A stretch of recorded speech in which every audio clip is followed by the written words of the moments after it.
Do you have a true glitch in the Matrix story that you've experienced that you want to share with the channel? Just go to astheravendreams.com and click the button to do so. And of course, thank you so very much.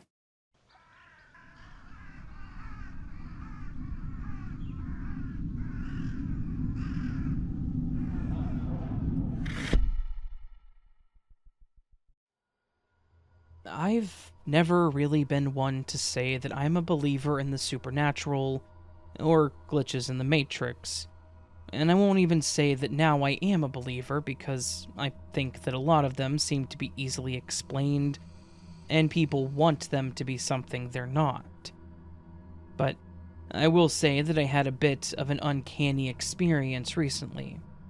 One that is similar to others that I've read or heard about before. That's had me feeling a bit at odds with my own opinions. The story isn't super crazy. It's probably one of the most mundane glitches to have happened, but it was still weird and I thought that sharing it wouldn't hurt. It was a pretty mundane morning, really. I woke up later than I should have, only to find that my phone didn't charge overnight.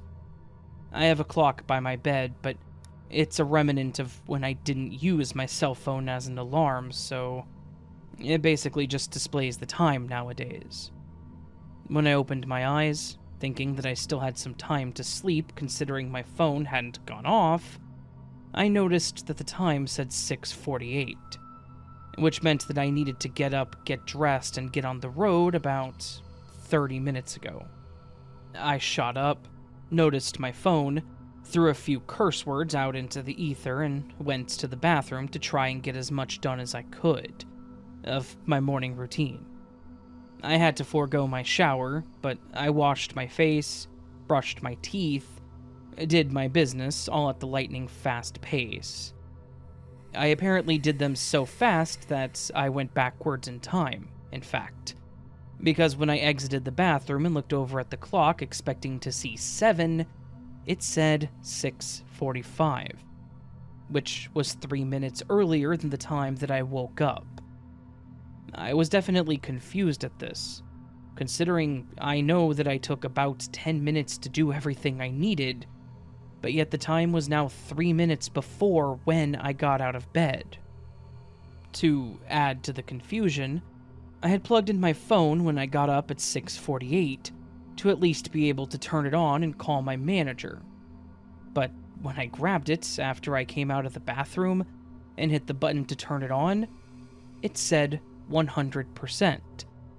I don't mean that the phone turned itself on and it said 100%. It showed the little battery screen that it shows when you charge the phone when it's off, and it said 100%. When I plugged it in, it originally said 1%, yet now, -3 minutes later, it was at 100? I was perplexed, but I didn't really have time to think about it as I still needed to rush out the door to get to work. I texted the team lead and let them know that I was running behind.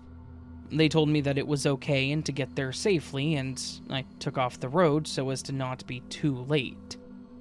Later that same day, there was another event that struck me as really weird. We had a team meeting with a partner that I knew was going to be hell from the start, because it was booked for 2 hours, which meant that it was going to be at least 3. Worse yet, it was booked for midday, so we were going to break for lunch in the middle of it, which was going to make it drag on even more.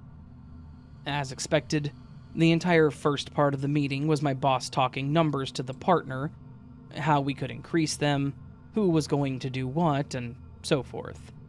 Your pretty typical boring corporate meeting. He ended the first half of the meeting with a 10-slide segment on KPIs for the project. That's key performance indicators for those that don't deal with them, and are basically points that show progress during a project. I specifically remember that at the end of the last slide, just before breaking for lunch, one of the partners stated he had a question about a specific KPI. My boss was having trouble finding which slide it was on to go back to it. He eventually found it, on slide 4 of 10 for the KPIs. He explained it, and we then broke for lunch.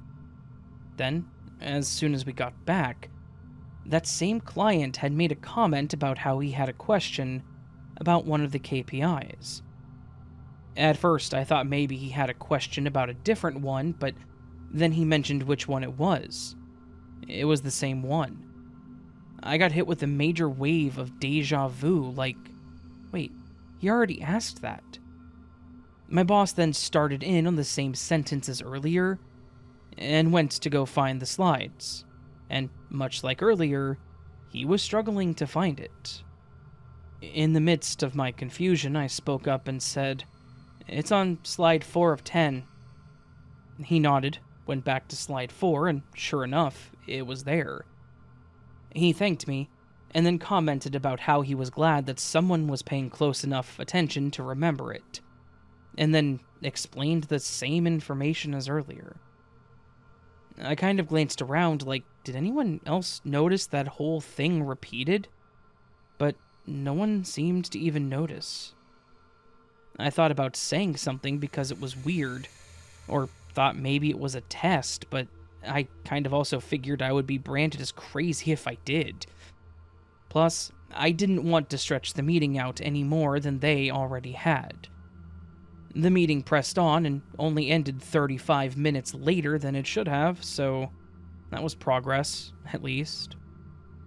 So those are my two weird events that happened, both on the same day, and both nothing shy of confusing to me. I know that they were both boring or basic or whatever, but they still confused the heck out of me when they happened. And I guess they've swayed me slightly more toward the side of weird things happen and we don't know how or why. But I'm still skeptical. Maybe if I have another glitch event, I'll lean a bit heavier into believing. But until then, I'll just say that sometimes our reality can be a little bit glitchy. And that's that.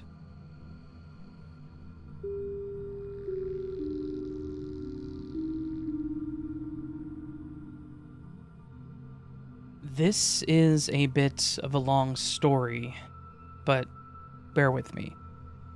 So, the day of October 4th, 2022 was a very strange one from the moment it began. Myself and my husband and my daughter woke up around 5 p.m. This is not normal at all for us. Our day usually starts between 9 a.m. to 11 a.m. Also, there were no drugs or any kind of mood-altering substances, nor are we crazy. Upon waking up, I noticed that both my mom and dad, who are not together, nor do they talk to one another about this, and it's never happened before or after this day, texted me asking me if I was okay, because they had both seen that there was a wreck, and they both had a gut feeling that something bad had happened to me. Coincidentally, we had to go right through where the wreck had been hours prior. When we got close to the area where the wreck happened, traffic came to a complete stop in all 4 lanes of traffic. We sat there, and my husband out of nowhere began crying. And out of nowhere I look at my husband and I tell him, "Someone died here." I told him that all day that day, the woman had this overwhelming urge to get home to the people she loved, and I saw the last thought that she had when she realized she was never going to make it home again. I went on to tell him the direction the woman was driving, the hairstyle she had. It was just something I knew that I knew. We both remember watching as the tow truck came up the hill, carrying the mangled car. The feeling of helplessness and overwhelming sadness was in the air. You could feel the death in the air. You could even smell it. It wasn't long at all after we watched the car get pulled away, and that traffic began to move, and somehow we were the third car to go through the spots of the wreck. The water was still falling down to the ground from the fire truck spraying off the roads, but it was as though the woman had grabbed onto me or something.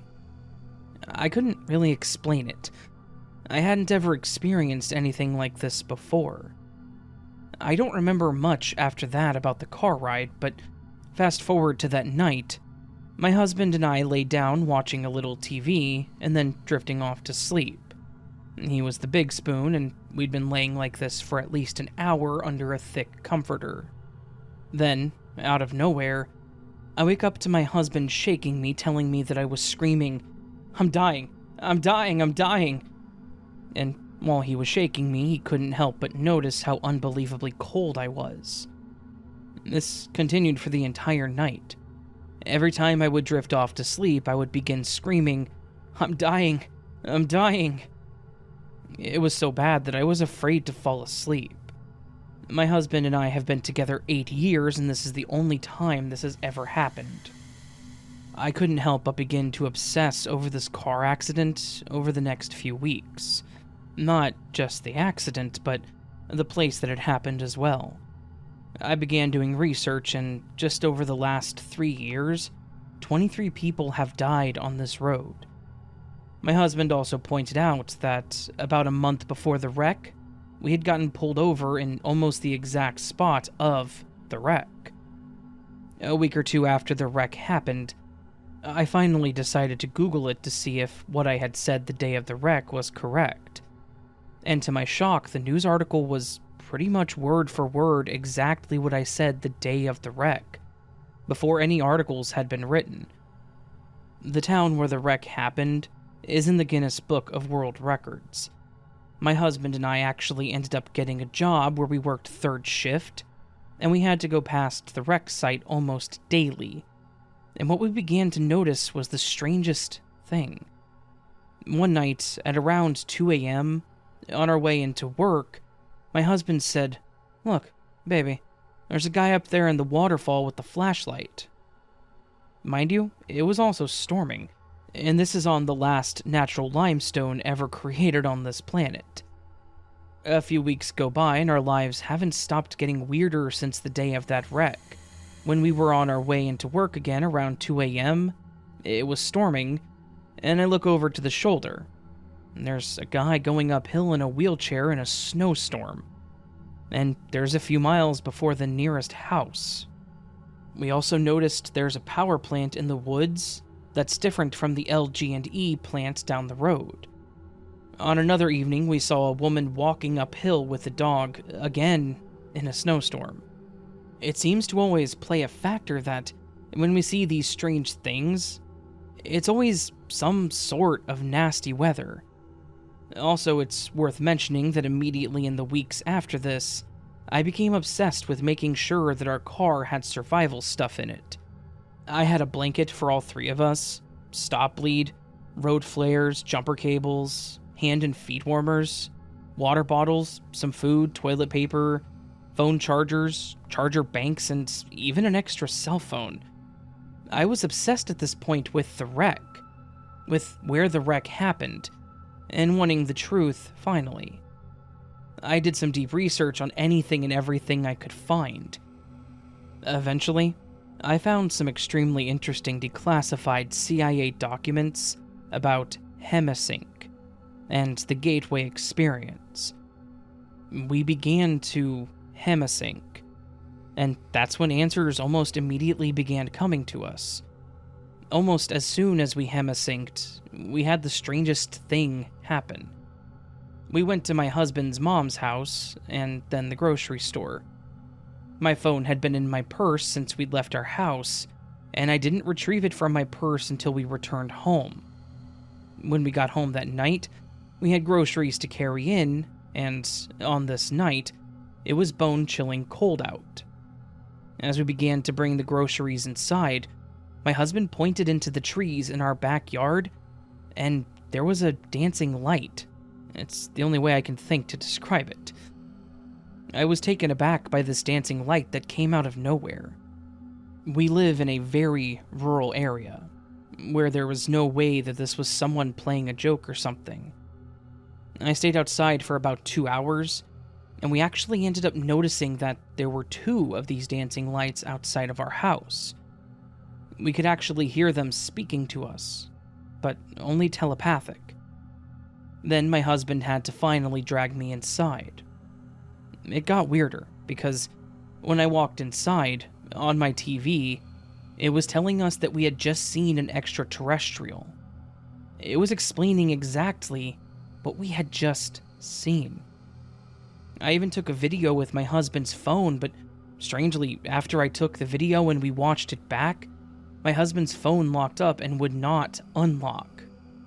His phone stayed like that for the next several hours until I heard a voice tell me to try it again. Also, this voice told me that I had to delete the video because it wasn't for us to show anyone. I picked up his phone and his phone unlocked instantly without me putting his password into it. I deleted the video and went on with my night. We began to hear that everything was happening simultaneously, all at once right then. The day after we saw the light dancing, I was on my phone when I noticed a picture from the previous day of what I'm going to call a Tinkerbell, or possibly the two entities together.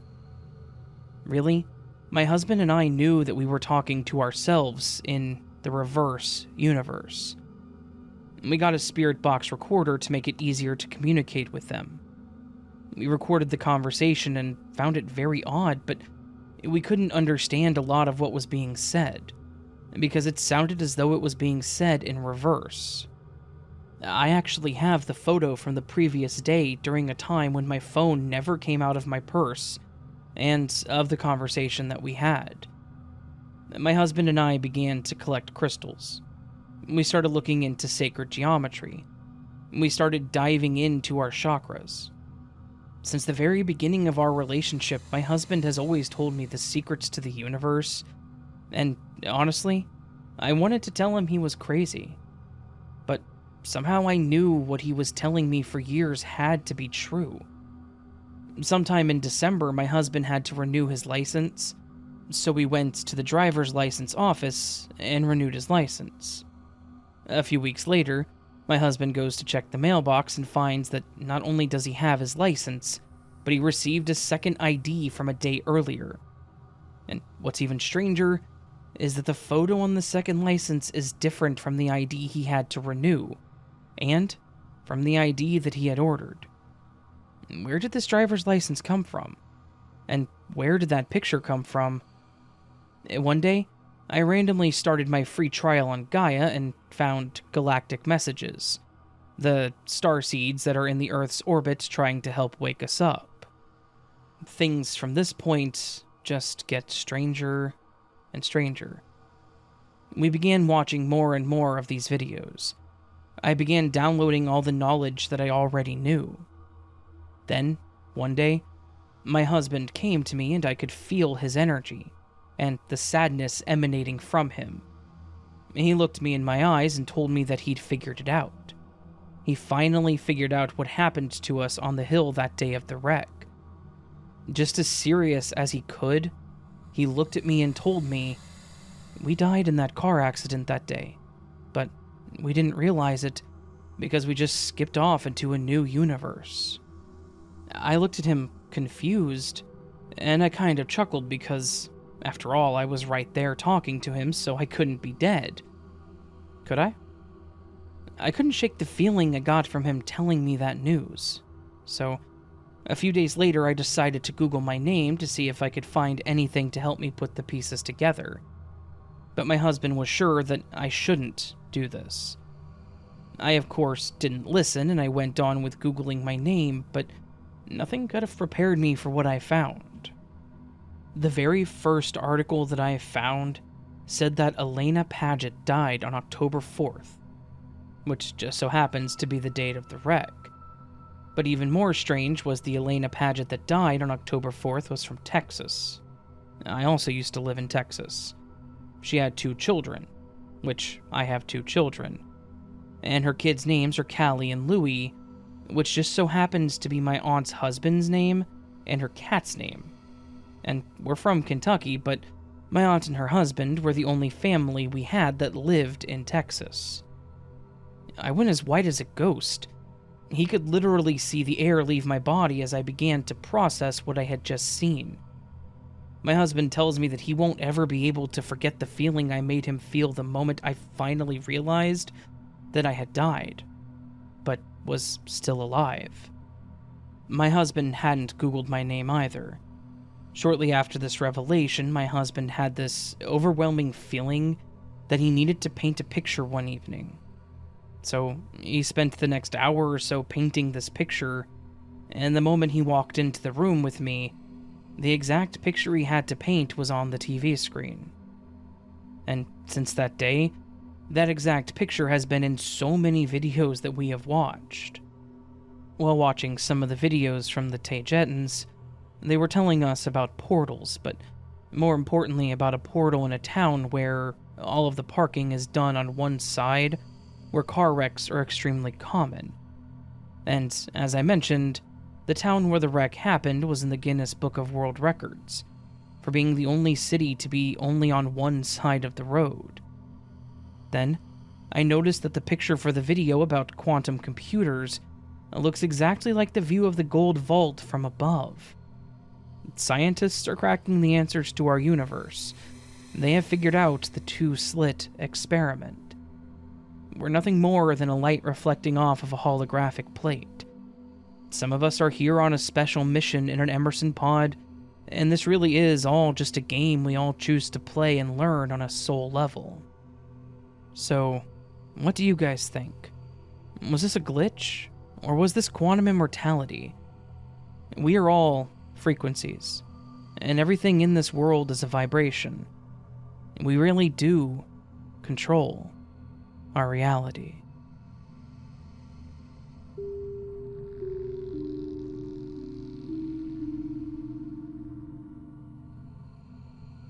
So, let me preface this by saying that I know I only have one pair of these socks. I know this because my mom bought them for me as a surprise when I was still in high school, about 2 to 3 years ago, and I was absolutely obsessed with them. I remember it being incredibly annoying to have to find that single pair and wash them multiple times a week so I could wear them. If I had more than one pair, then I wouldn't be washing them as often, because I would have a clean pair waiting for me. But that isn't the case. Anyway, they are white crew socks, with a cartoonish smiley face on both ankles, and 2 black stripes on the toes. I loved them. I wore them all the time up until about a year ago. One of the socks had a 2 to 3 inch hole in the sole, which I expected soon enough based on how much I wore them. I was really upset. Silly, I know. But they meant a lot to me because they reminded me of my mom. At that time, I moved away from home for the first time about 8 months prior. Home was 2 hours north, so I didn't see her often. And that's why the socks meant so much to me. So, anyways, I was upset about the hole, but I didn't want to throw them away, so I just shoved them in the back of the drawer to avoid grabbing them. Fast forward to today, 14 months after shoving these socks in the drawer, my partner gets home from work. She takes her shoes off, and at first glance I don't entirely notice, but then I did. She was wearing the socks with holes. So, of course, I asked her why she chose to wear the socks with the holes. And she said that there aren't any holes in them. I figured that she just hadn't seen or felt it, which was surprising for me since it was a fairly large hole. So I checked out the socks and, yeah, there are no holes. To say that I'm shocked is an understatement because I remember how upset I was when I couldn't wear them anymore due to the holes. I mean, I'm glad there aren't holes now. I can wear them again, but there definitely were holes. And I'm absolutely perplexed. This might not be that crazy to some, but I just can't wrap my head around it.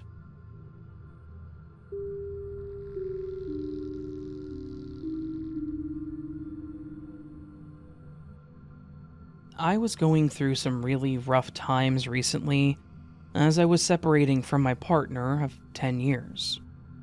My car happened to break down on the side of the road, and then proceeded to burst into flames, and basically burn to a crisp. I think I know how this happened, and although it was unlucky for it to happen at that particular time, it was not beyond the realm of probability. My tooth, on the other hand, did something very bizarre, and it started with me going to brush my teeth one night.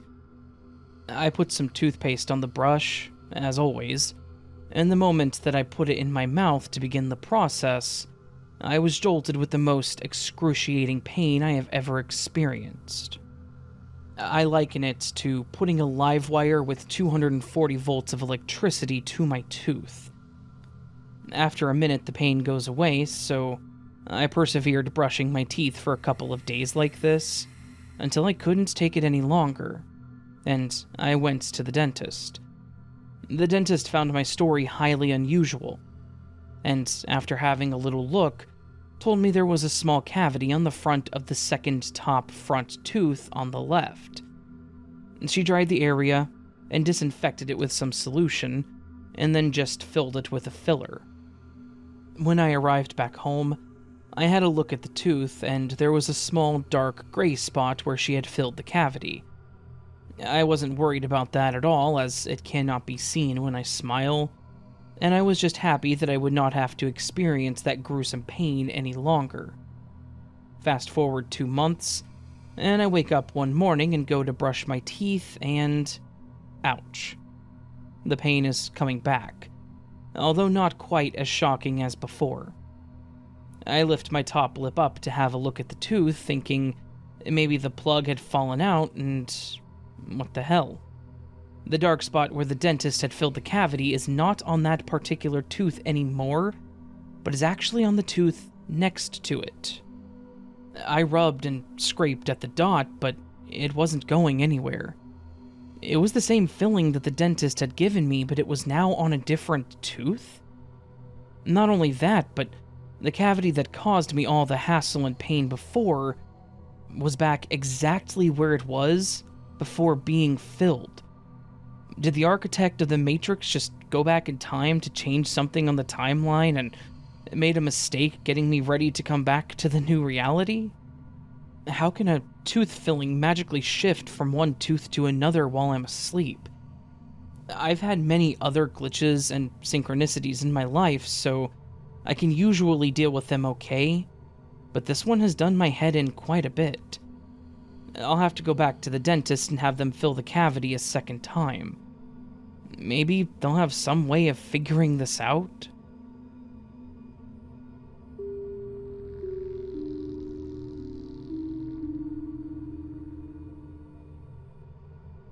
Hey, Raven. So, I've been listening to your Glitch in the Matrix stories for about a year now. I've listened to them all at least 3 times because they're just so good. As an introduction, my name is Mars. I am what people call psychic. I can read people's thoughts, predict the future, say a word, and then it's said on the TV a second later. Me and my wife have telepathically talked, etc. I have taken shrooms and cannabis before, and those medicinals opened my third eye. Me and my wife's spiritual awakening started 5 years ago. And in 2020, she confessed her love to me at 11:11 p.m.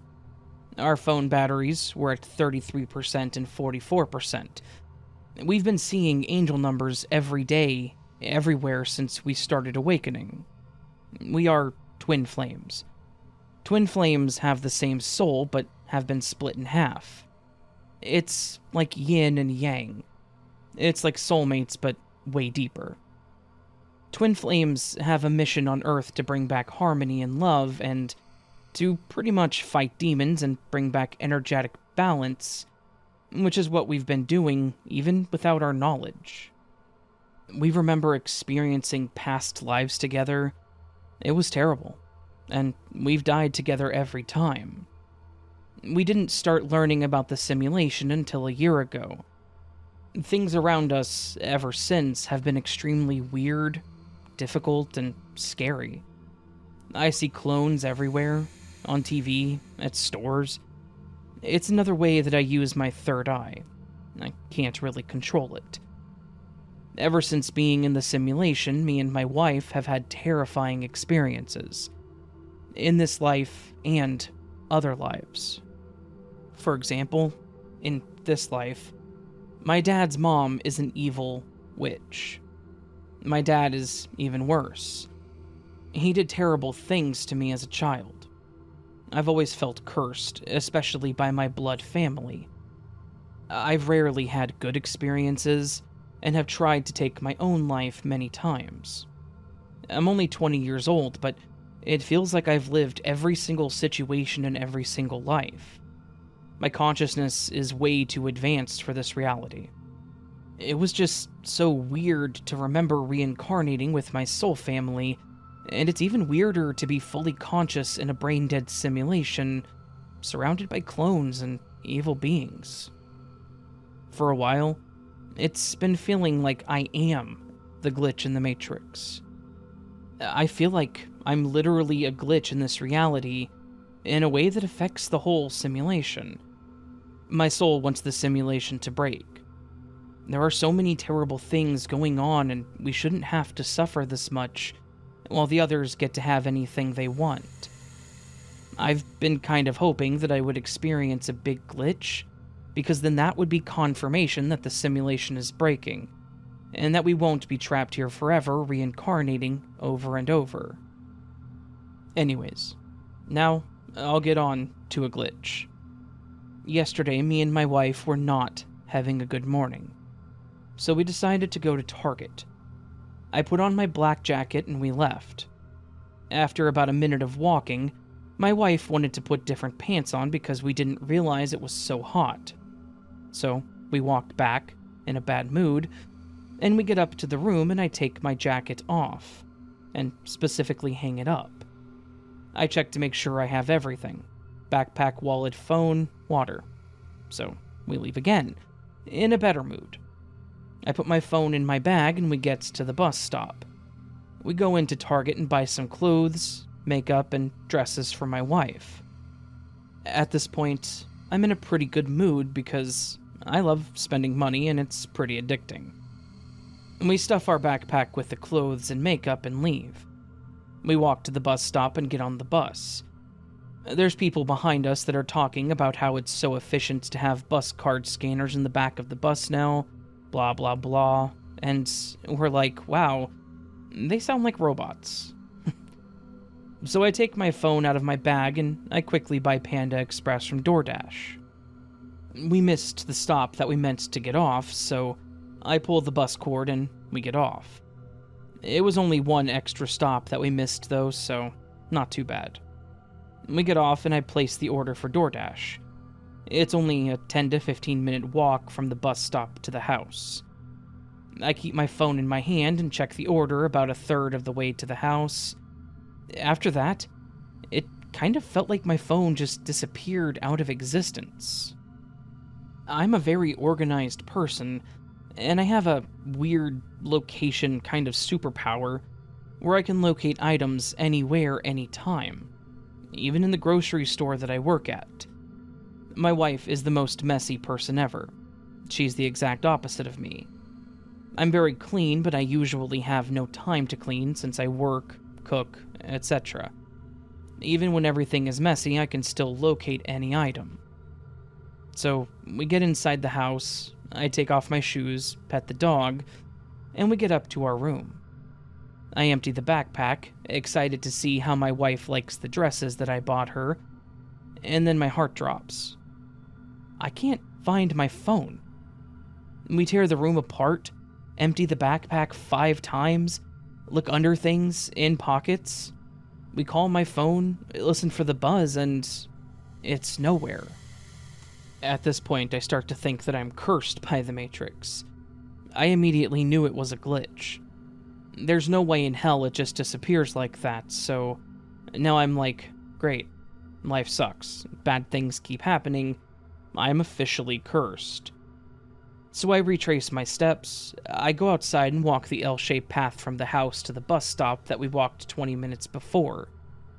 I couldn't find my phone on the ground. And wouldn't I have heard my phone drop on the ground if I had dropped it? It just felt like it disappeared out of thin air.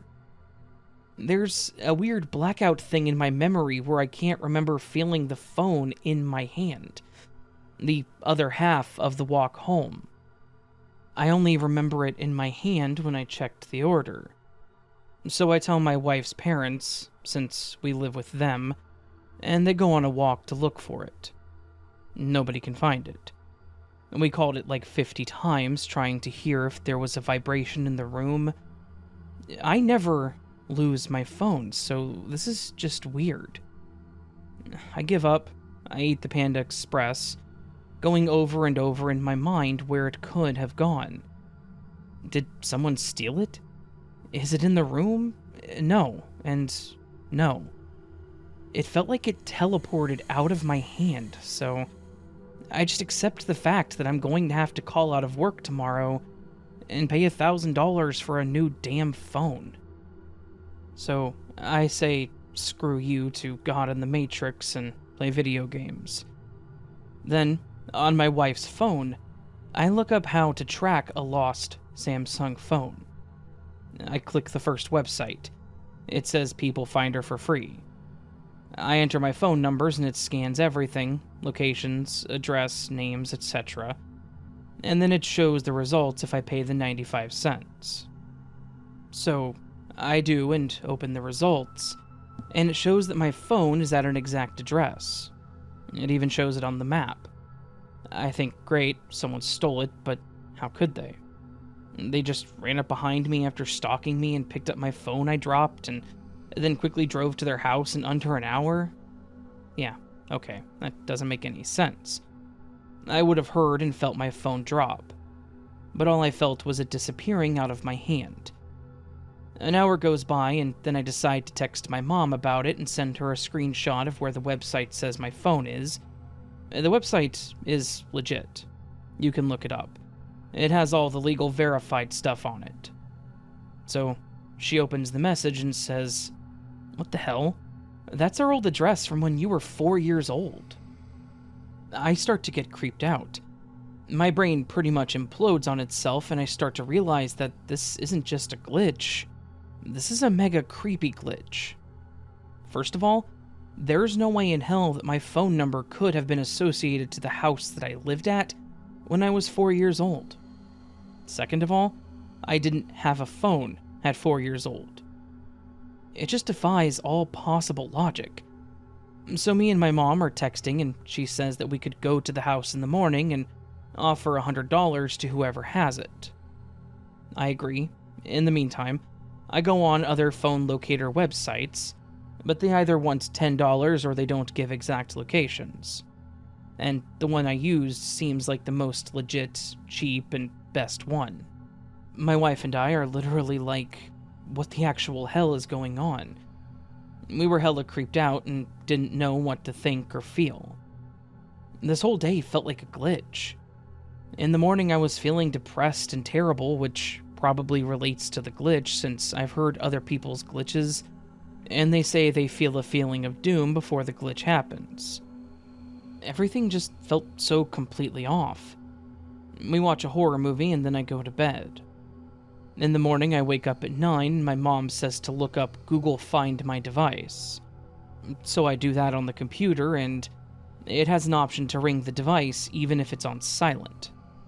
I click the button and I hear my phone ring. I can't even believe where it was.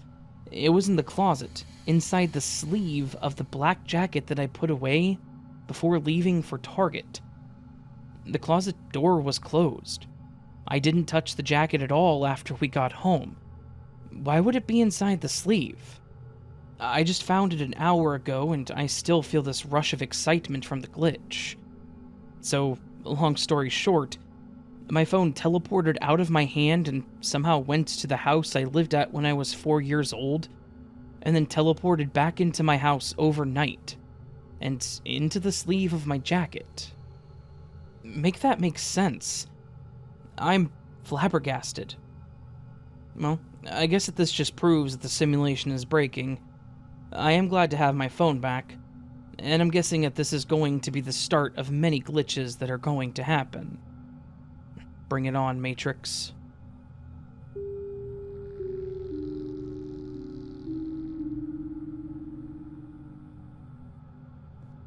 Before I got my braces, my left front tooth was further forward than my right front tooth.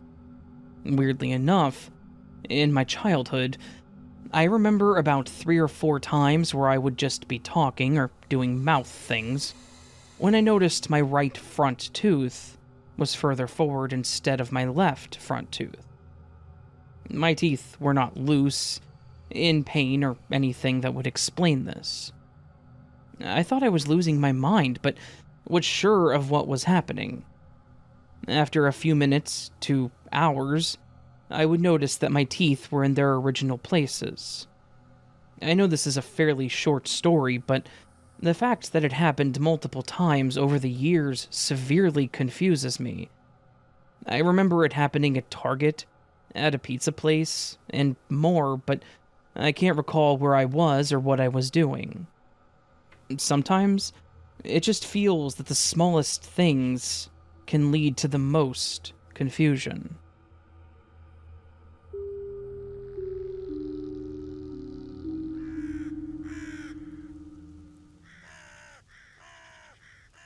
So that was, my friends, this week's Glitch in the Matrix collection, a collection of stories that show how weird, broken, and disjointed... Actually, you know what? I can say discombobulated, and it works here. Hi, Tyler. Sorry, cat. Anyways, our existence is... where was I going with this? How broken, disjointed, discombobulated, messed up our existence is. Our simulation seems to be falling apart all around us, and all we can do is pick up the pieces and keep going. And keep going we shall. So, my friends, I hope you all enjoyed this collection of Glitch in the Matrix stories. If you did, consider hitting the thumbs up button. I would appreciate that more than you know. You can also subscribe to the channel if you're new. That'd be fantastic. Fantastic. At least I would appreciate it. You can also join Patreon memberships, get early access and extra stuff if you want. You can also super thanks, I think is what it's called on videos now. That's what it's been called. I just can't remember for some reason. I'm kind of tired. It's been a long day and it's only 2:02. Super thanks, which is a tip to the channel. Never ever expected. Always appreciated, honestly. But, you know, it's what it is. There's also the other thing we do on these beautiful Monday days whenever I post these Glitch in the Matrix stories. That, my friends, is what's called the Word of the Week. On the screen now are all the people who gave me a response to the Word of the Week, and I'll show them while I explain that the Word of the Week is me giving you a word, you posting a sentence using said word, and then the next week, I screenshot the sentences, hopefully get them all, and put them on the screen. If you leave a comment with the Word of the Week, you get featured. That's kind of how it works. It helps me, because it's interaction with my video, and it helps you be featured in the end screen of the video. It's kind of it's a mutually beneficial thing. It's just kind of a nice way for me to connect with my audience. Because that's what I like doing. I like connecting with my audience. I would rather not just end my video, stop here, and never talk to you guys, because I love you all. You guys are amazing. Now, let's move on from last week's discombobulating Word of the Week, and move on to this week's Word of the Week. It would behoove me to do so. That's right. This week's Word of the Week is behoove or behooves. The screen says behooves, but you can use any form of the word you so choose. It means to be necessary or proper for, to be worthwhile to, as for personal profit or advantage, or to be needful, proper, or due. Just a long way of saying it's something that is necessitated to some extent. Or beneficial. Maybe not necessitated, but beneficial. Such as, it behooves me to continue doing the Word of the Week. You all comment, I get interactions, YouTube says, hey, great job, and pushes the video a little harder than normal. See how that works? It behooves me. So, it would behoove you, if you want your comment on the screen, to leave the comment before next Sunday, the 18th, because that's my cutoff. Anyways, friends, I hope you're all having a beautiful day. I hope you have a gorgeous rest of the week, and I hope, my friends, that I do see you again here very, very soon. But until that happens, remember, you are loved, you are valid, you are important. You're the best you that you can be. Never let anyone tell you otherwise, and please do not forget it. And until next time, much love, and sleep well.